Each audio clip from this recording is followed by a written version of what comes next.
कांग्रेस का नेतृत्व पूरी तरह फेल हो चुका है कि उनके लोग जब अपने स्वयं के नेतृत्व पर विश्वास न होने के कारण लगातार कांग्रेस के प्रत्याशी भी फील्ड छोड़ करके भाग रहे हैं। देखिए, इससे बड़ा सफेद झूठ दूसरा नहीं हो सकता है।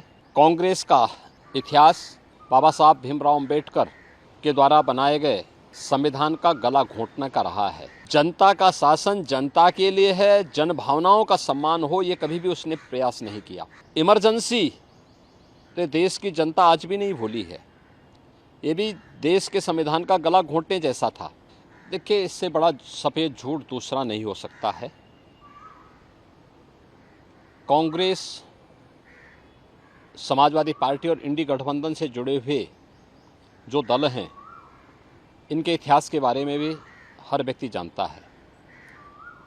कांग्रेस का इतिहास बाबा साहब भीमराव अंबेडकर के द्वारा बनाए गए संविधान का गला घोंटने का रहा है। 1950 में देश का संविधान लागू हुआ और कांग्रेस ने लगातार अभिव्यक्ति की स्वतंत्रता को रौंदने का मामला रहा हो या उसके बाद भी लगातार ये प्रयास किए कि वह संविधान को अपने तरीके से इस्तेमाल करे। जनता का शासन जनता के लिए है, जन भावनाओं का सम्मान हो, ये कभी भी उसने प्रयास नहीं किया। और इमरजेंसी तो देश की जनता आज भी नहीं भूली है, ये भी देश के संविधान का गला घोंटने जैसा था। इसके साथ ही कांग्रेस ने यूपीए सरकार के समय जो पाप किया, तब समाजवादी पार्टी और बहुजन समाजवादी पार्टी भी उनके साथ सहयोगी थी। जब उसने अनुसूचित जाति, जनजाति और पिछड़ी जाति के हकों पर डकैती डालने के लिए, सेंधमारी करने के लिए उस समय जस्टिस रंगनाथ मिश्रा कमेटी और सच्चर कमेटी का गठन करके देश भर में संविधान विरोधी कार्य करते हुए धर्म के आधार पर आरक्षण देने का कुत्सित प्रयास किया था। इसके लिए इन्होंने माध्यम बनाया कि 27% जो पिछड़ी जाति के लोगों को मिलने वाला आरक्षण है, उस आरक्षण में 6% पिछड़ी जाति के लोगों को हिस्सा काट करके दे दिया जाए। इसी प्रकार से सच्चर कमेटी की रिपोर्ट के माध्यम से प्रयास किया गया था कि अनुसूचित जाति और जनजाति में मुस्लिम समुदाय के भी कुछ जातियों को शामिल करके उनके हकों पर में सेंधमारी की जाए। तो भारतीय जनता पार्टी थी जिसने उस समय भारी विरोध किया था और भारतीय जनता पार्टी के भारी विरोध के कारण कांग्रेस की मंशा पूरी नहीं हो पाई। कांग्रेस और इंडी गठबंधन से जुड़े हुए दलों के मंसूबे पूरे नहीं हो पाए, अन्यथा वे इस कार्य को उसी समय यूपीए गवर्नमेंट के समय कांग्रेस कर देती। कांग्रेस ने इसकी शुरुआत कर दी है कर्नाटक से। कर्नाटक में कांग्रेस ने पिछड़ी जाति के लोगों को मिलने वाले आरक्षण के लाभ में उसने सेंधमारी कर दी है। इलेक्शन कमीशन ने इसके लिए कांग्रेस नेतृत्व की कर्नाटका सरकार को तलब भी किया है।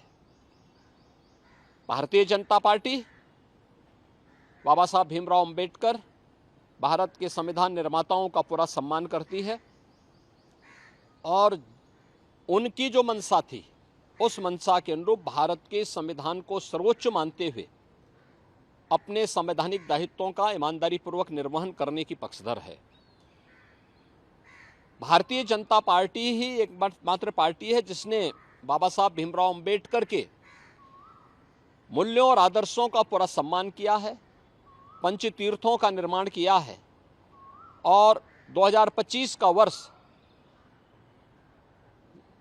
राष्ट्रीय जनजाति गौरव वर्ष के रूप में मनाने का भी निर्णय भारतीय जनता पार्टी ने अपने संकल्प पत्र में भी इस बात को कहा है।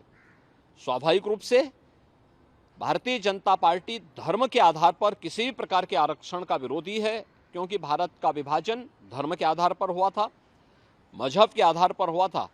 भारतीय जनता पार्टी इसका विरोधी है, लेकिन अनुसूचित जाति, जनजाति और पिछड़ी जाति को मिलने वाले आरक्षण के लाभ का पूरी तरह पक्षधर है और भारतीय जनता पार्टी हमेशा इस व्यवस्था को लेकर के आगे बढ़ेगी। कांग्रेस का नेतृत्व पूरी तरह फेल हो चुका है। आप देख रहे होंगे कि उनके लोग जब अपने स्वयं के नेतृत्व पर विश्वास न होने के कारण लगातार कांग्रेस के प्रत्याशी भी फील्ड छोड़ करके भाग रहे हैं। कहीं उनके प्रदेश अध्यक्ष इस्तीफा दे रहे हैं, कहीं पे उनके घोषित प्रत्याशी स्वयं अपनी प्रत्याशिता वापस लेकर के भारतीय जनता पार्टी के सदस्यता ग्रहण कर रहे हैं और कहीं पर वे अपनी जानबूझ करके अपने नामांकन प्रपत्रों को अधूरा भरने का काम कर रहे हैं। ये नेतृत्व के प्रति इससे बड़ा विश्वास दूसरा नहीं हो सकता है। तो अपनी इस खींच को मिटाने के लिए वह इस ओर जनता का ध्यान न जाए, इसके लिए वह उल जलूल और मनगढ़ंत आरोप लगा करके देश के ध्यान को बांटने का प्रयास कर रहा है। लेकिन ये देश जानता है, इस देश की जनता जनार्दन जानती है, कांग्रेस, समाजवादी पार्टी और इंडी गठबंधन के नेताओं की वास्तविकता को जानती है और उनके मंसूबों को कभी भी देश की जनता जनार्दन पूरा नहीं होने देगी। कांग्रेस का नेतृत्व पूरी तरह फेल हो चुका है कि उनके लोग जब अपने स्वयं के नेतृत्व पर विश्वास न होने के कारण लगातार कांग्रेस के प्रत्याशी भी फील्ड छोड़ करके भाग रहे हैं। देखिए, इससे बड़ा सफ़ेद झूठ दूसरा नहीं हो सकता है। कांग्रेस का इतिहास बाबा साहब भीमराव अंबेडकर के द्वारा बनाए गए संविधान का गला घोंटने का रहा है। जनता का शासन जनता के लिए है, जन भावनाओं का सम्मान हो, ये कभी भी उसने प्रयास नहीं किया। इमरजेंसी तो देश की जनता आज भी नहीं भूली है, ये भी देश के संविधान का गला घोंटने जैसा था। देखिए, इससे बड़ा सफ़ेद झूठ दूसरा नहीं हो सकता है। कांग्रेस, समाजवादी पार्टी और इंडी गठबंधन से जुड़े हुए जो दल हैं, इनके इतिहास के बारे में भी हर व्यक्ति जानता है।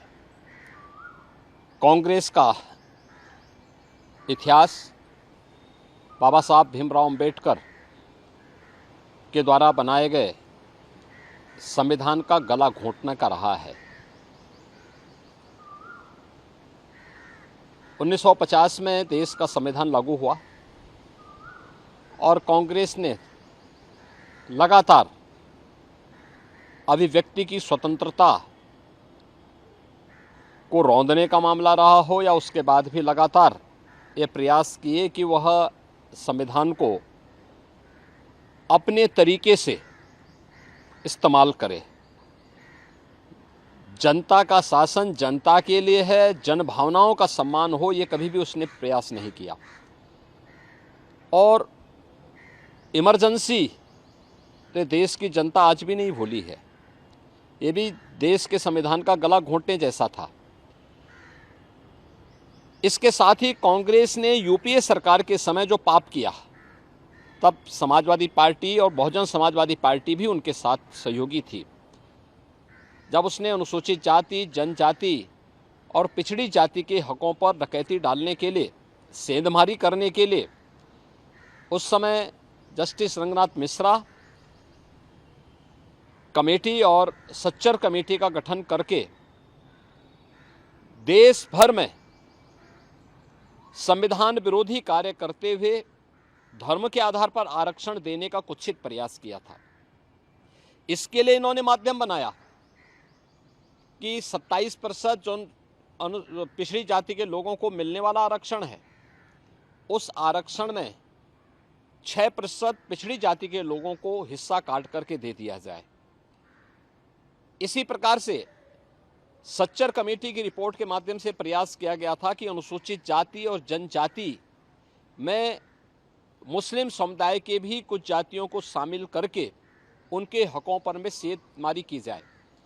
तो भारतीय जनता पार्टी थी जिसने उस समय भारी विरोध किया था और भारतीय जनता पार्टी के भारी विरोध के कारण कांग्रेस की मंशा पूरी नहीं हो पाई, कांग्रेस और इंडी गठबंधन से जुड़े हुए दलों के मंसूबे पूरे नहीं हो पाए, अन्यथा वे इस कार्य को उसी समय यूपीए गवर्नमेंट के समय कांग्रेस कर देती। कांग्रेस ने इसकी शुरुआत कर दी है कर्नाटक से। कर्नाटक में कांग्रेस ने पिछड़ी जाति के लोगों को मिलने वाले आरक्षण के लाभ में उसने सेंधमारी कर दी है। इलेक्शन कमीशन ने इसके लिए कांग्रेस नेतृत्व की कर्नाटका सरकार को तलब भी किया है। भारतीय जनता पार्टी बाबा साहब भीमराव अंबेडकर, भारत के संविधान निर्माताओं का पूरा सम्मान करती है और उनकी जो मंशा थी उस मंशा के अनुरूप भारत के संविधान को सर्वोच्च मानते हुए अपने संवैधानिक दायित्वों का ईमानदारी पूर्वक निर्वहन करने की पक्षधर है। भारतीय जनता पार्टी ही एकमात्र पार्टी है जिसने बाबा साहब भीमराव अंबेडकर के मूल्यों और आदर्शों का पूरा सम्मान किया है, पंच तीर्थों का निर्माण किया है और 2025 का वर्ष राष्ट्रीय जनजाति गौरव वर्ष के रूप में मनाने का भी निर्णय भारतीय जनता पार्टी ने अपने संकल्प पत्र में भी इस बात को कहा है। स्वाभाविक रूप से भारतीय जनता पार्टी धर्म के आधार पर किसी भी प्रकार के आरक्षण का विरोधी है, क्योंकि भारत का विभाजन धर्म के आधार पर हुआ था, मजहब के आधार पर हुआ था।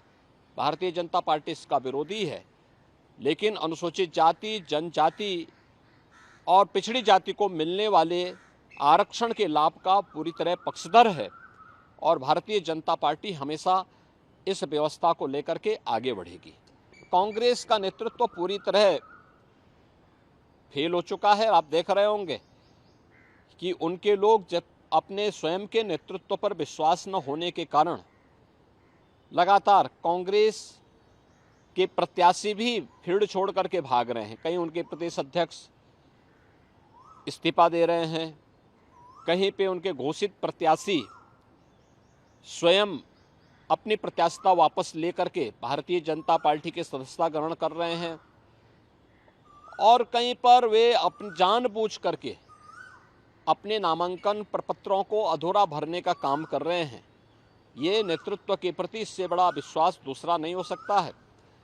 तो अपनी इस खींच को मिटाने के लिए वह इस ओर जनता का ध्यान न जाए, इसके लिए वह उल जलूल और मनगढ़ंत आरोप लगा करके देश के ध्यान को बांटने का प्रयास कर रहा है।